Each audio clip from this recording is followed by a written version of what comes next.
Hello everyone, I am Mrs. Phillips and I direct the adult choir here at church, and I love to sing. And sometimes you've probably seen me at Bible school, and this is my friend Karen.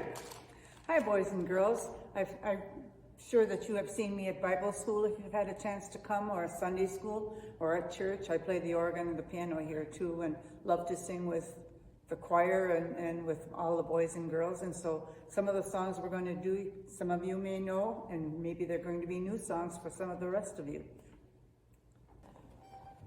One of the really fun ones that we've done at Bible school that everybody seems to like, because you get to move around on that one, is Hallelujah. It says, Hallelujah, Hallelujah, Hallelujah, Hallelujah, praise ye the Lord. Remember, we crouch down for Hallelujah, and we jump up and sing praise ye the Lord, and then we go down again for Hallelujah, Hallelujah, Hallelujah, Hallelujah, jump up for praise ye the Lord, and then you got to stay up because we're singing praise ye the Lord again. Praise ye the Lord, Hallelujah, then go down for Hallelujah, and praise ye the Lord. Don't worry, I'll show you when to stand up and when to sit down. So the first time we're going to stand up for praise ye the Lord. All right, so this ready? Everybody on your knees or scoot down. Here's the introduction. Okay, here's crouch down. Here we go. Hallelujah, hallelujah, hallelujah, hallelujah. Praise ye the Lord. Go back down.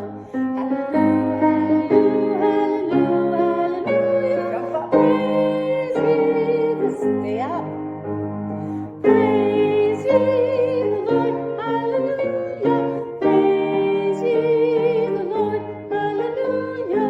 Praise ye the Lord, hallelujah. Praise ye the Lord. I think we need to do that again. Here we go. Hallelujah, hallelujah, hallelujah. Praise ye the Lord. Hallelujah, hallelujah, hallelujah. Praise ye the Lord. Stay up. Praise ye the Lord. Hallelujah. Praise ye the Lord. Hallelujah. Praise ye the Lord. Hallelujah. Praise ye the Lord. That's fun. We know, and you know, what joy means. I've got joy, joy, joy, joy down in my heart, and so do you. And the reason for that is because we have the love of Jesus in our heart. And the song has the first verse that says, I've got a joy, joy, joy, joy down in my heart, down in my heart, down in my heart. I have a joy, joy, joy, joy down in my heart to stay. I think that's how it goes. That's how it goes. Okay, let's do that one first. I've got a joy, joy, joy, joy down in my heart. Where is it? Down in my heart. Where did you say? Down in my heart. I've got the joy, joy, joy, joy down in my heart. Where? Down in my heart to stay. Verse 2 says, I've got the love of Jesus down in my heart. I've got the love of Jesus down in my heart. Down in my heart. Down in my heart. I've got the love of Jesus down in my heart. Down in my heart to stay. Here's the challenge. Here's the good verse that really makes you think. I've got the wonderful love of my blessed Redeemer. What does that mean, Miss Phillips? Well, your Redeemer is just another way to say Jesus saves us. And so that's just another name for Jesus, Redeemer. Let's practice those words first. I've got the wonderful love of my blessed Redeemer way down in the depths of my heart. That means really deep. Really deep. That's what I was going to say. Yeah. Way down and it's stuck. It's there to stay. Let's say that together again. I've got the wonderful love of my blessed Redeemer way down in the depths of my heart. Way Down in the depths of my heart. Way down in the depths of my heart, I got the wonderful love of my blessed Redeemer. Way down in the depths of my heart, way down in the depths of my heart to stay. That's just a challenging way of saying, I love Jesus in my heart. Same thing, but it's just fancy and it's tricky. And it's fun to sing that. And it's fun. We'll have to take it slow though. Okay. Ready? I've got the wonderful love of my blessed Redeemer, way down in the depths of my heart. Where is it? Way down in the depths of my heart. Again. Way down in the depths of my heart. I've got the wonderful love of my blessed Redeemer, way down in the depths of my heart. Way down in the depths of my heart to stay. And the first verse again. I've got the joy, joy, joy, joy down in my heart, down in my heart, down in my heart. I've got the joy, joy, joy, joy down in my heart, down in my heart to stay. Do you suppose, Mrs. Palmer, we could just sing that one verse a little bit faster? Because I think I can sing it pretty fast. You think so? I think so. You want me to give it a try? Let's try All it. right. I've got the wonderful love of my blessed Redeemer, way down in the depths of my heart. Way down in the depths of my heart. Way down in the depths of my heart. I've got the wonderful love of my blessed Redeemer, way down in the depths of my heart. Way down in the depths of my heart to stay. See if you can beat that. Wow. See if you can beat that. Hello, everyone. Do you see that I have this sand pail?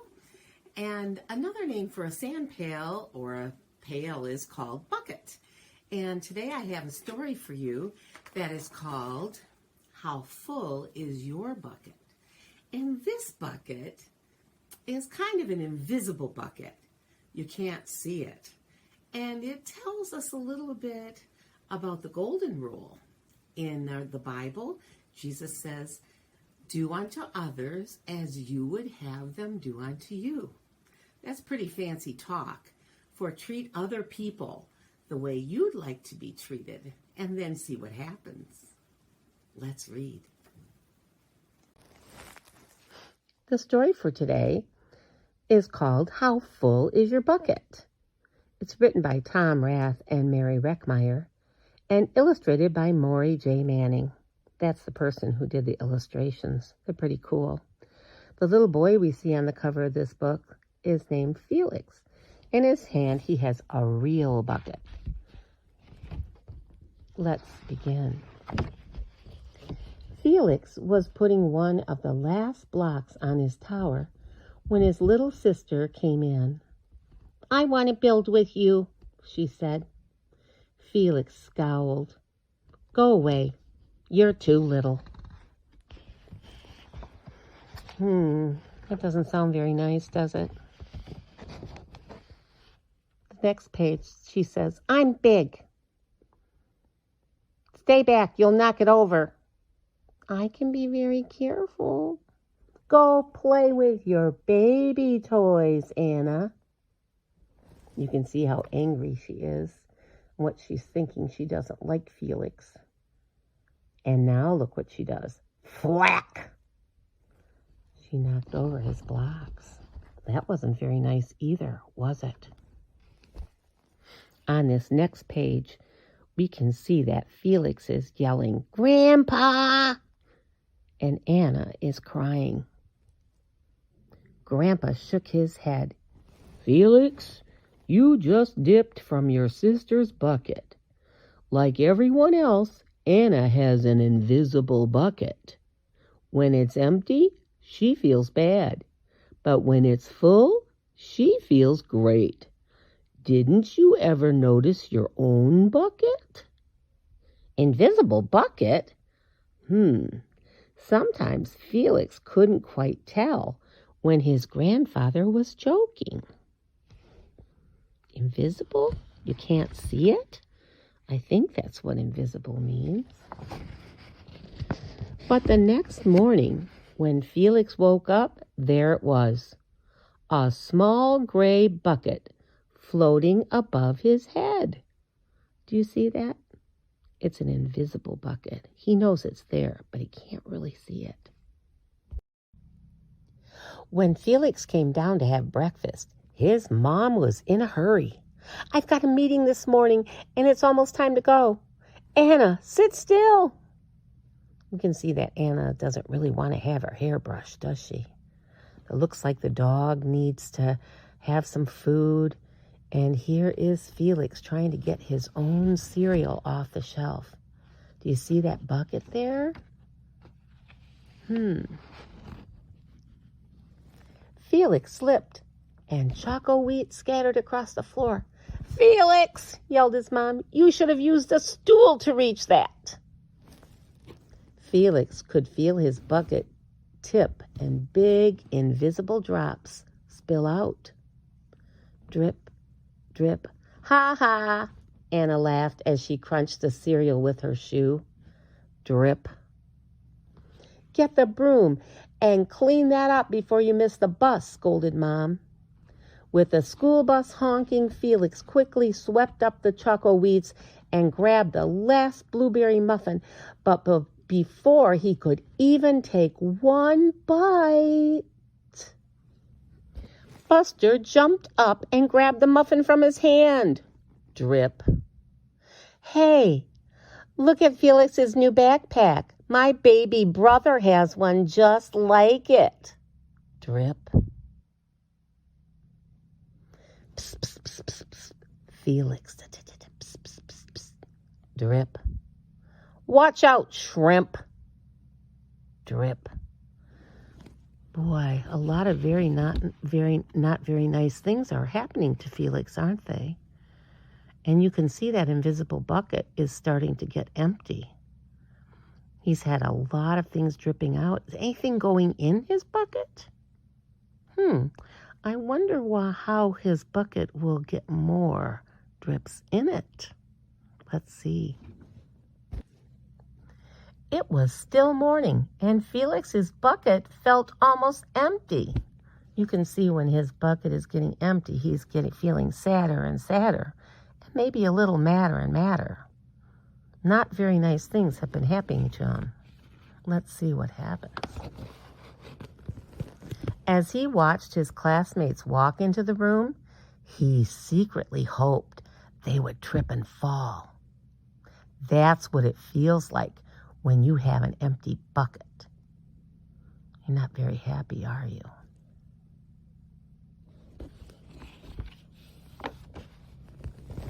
Felix slumped into his seat and waited for something else bad to happen. Mrs. Bumblenickel walked slowly up to his desk and handed him a paper. He could hardly bear to look. "Felix, you wrote a wonderful story. Would you please share it with the class?" Felix grinned and felt a big drop land right in his bucket. Drop. He's feeling kind of happy. People say nice thing. Fills up his bucket.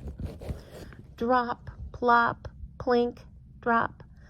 The Gigantanosaurus Who Wanted a Pet by me, Felix. The class grew quiet. They laughed at all the right places and oohed at the scary parts. When Felix finally read the end, everyone clapped, even Emily, who sat next to him and didn't usually like dinosaurs. Felix felt a whole shower of drops land in his bucket. Maybe the day wouldn't be so bad after all. Look at all those drops landing in his bucket, making him feel better when people complimented him, told him it was good. Do you feel that way when people say kind things to you? I think on this page, we can see the compliments and the nice things that Felix is having said to him. And look at all these drips that are going into his bucket. Doesn't seem like anything's falling out now. Team captains today are Veronica and Felix. Nice cow. It's a dog. Well, nice colors there, Felix. cool laser ant backpack, Felix. Look at all those drips. Things are going well. He even got a nice note from Mom.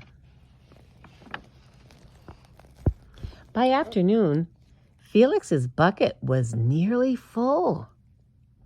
At recess, when he looked around, Felix suddenly realized that his grandpa was right.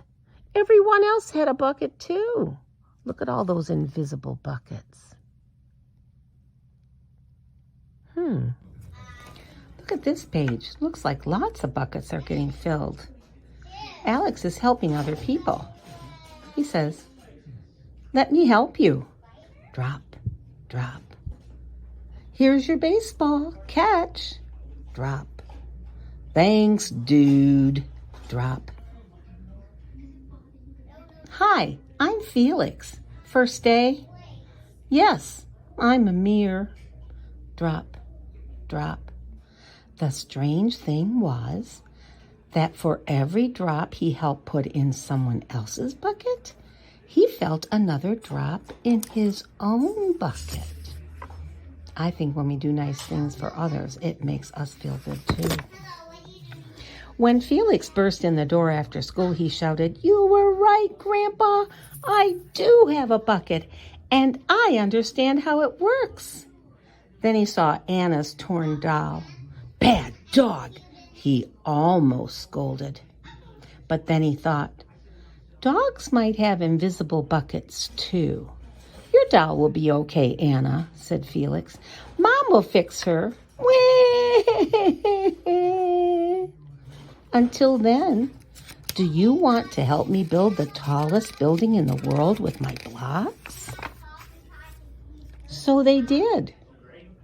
What a great story.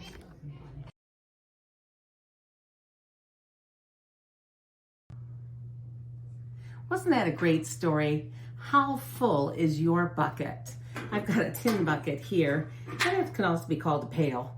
And farmers sometimes use it. But you know, this whole story reminds me of the golden rule that we find. It's a rule of something that Jesus told his disciples. And he said, "Do unto others as you would have them do unto you." That just means treat other people the way you would like to be treated. And I think if you do that, you fill other people's buckets, and when they treat you nicely, they fill your bucket too. And it makes us feel better when people say nice things to us. We all know how to be bucket dumpers. So let's try to follow that golden rule and fill other people's buckets, and our buckets will get full too. Good. So I'm going to show you today how to draw your own bucket. And maybe you can think about what this bucket looks like when you're filling other people's buckets. So I'm going to start with maybe halfway down the page, almost, and I'm going to start with a very flat oval like this. Then I'm going to go down on each side like this, and that'll make the whole sides of the bucket. And then I'm going to draw a curved line on the bottom. And then I'm going to make another curved line up here.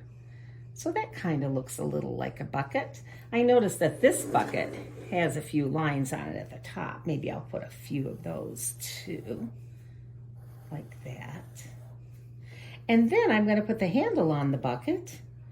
I'm going to make some hinges like this, some circles right here.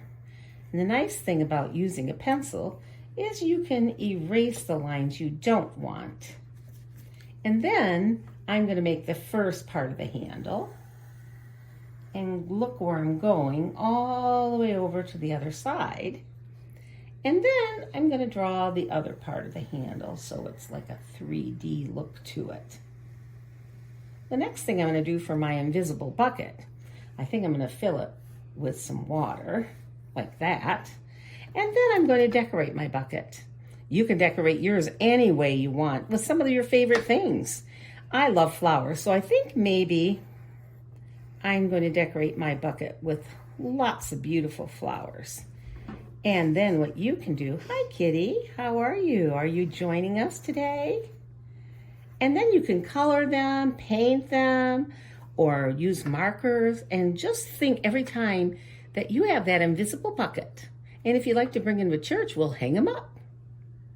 Good luck.